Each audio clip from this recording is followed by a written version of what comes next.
Hi, I'm Chip Wood, and I'll show you how to build inexpensive acoustic panels using just two tools, a staple gun and a hammer. The panels I'll build today are rather large at 54 by 42 inches because I need to cover two walls.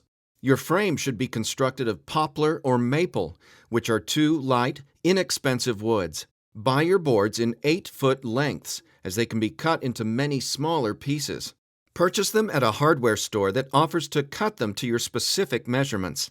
Home Depot and Lowe's are two stores that will do this. The dimensions of the boards should be 1.5 by 3/4 inch, as this will give the staples enough thickness to grip well and provide adequate depth between fabric and wall. Before buying your boards, make sure that they're not warped by holding them flush against each other. The frames I'm building today will be 42 by 54 inches. Place the first two boards at a right angle, pressing them firmly against each other. Use some spare wood to support the staple gun and place 3 staples in the first joint. Secure the staples with a hammer. Do the same on the opposite side of the joint. Repeat this process for the other 3 joints. This construction will be stable without a crossbeam because the fabric will be tightly drawn over the frame like a drumhead. Acoustic panels are often covered with burlap because it's an open weave, it's inexpensive, and can be found at a local fabric store. However, any cotton fabric that you can breathe through will be suitable.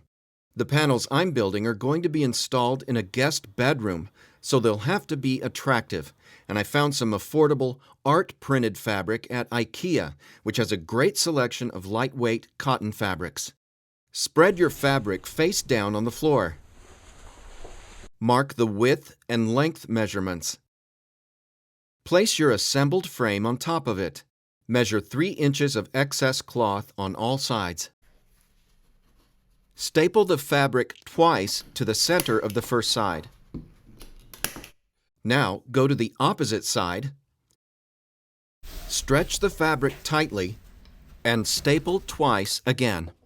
Turn the frame 90 degrees, stretch tightly, and staple twice in the center. Do the same to the remaining opposite side.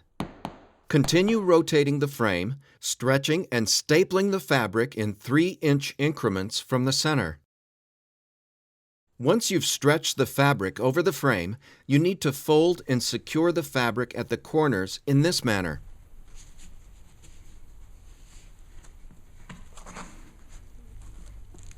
As before, pull and tightly staple the corners, securing them with a hammer.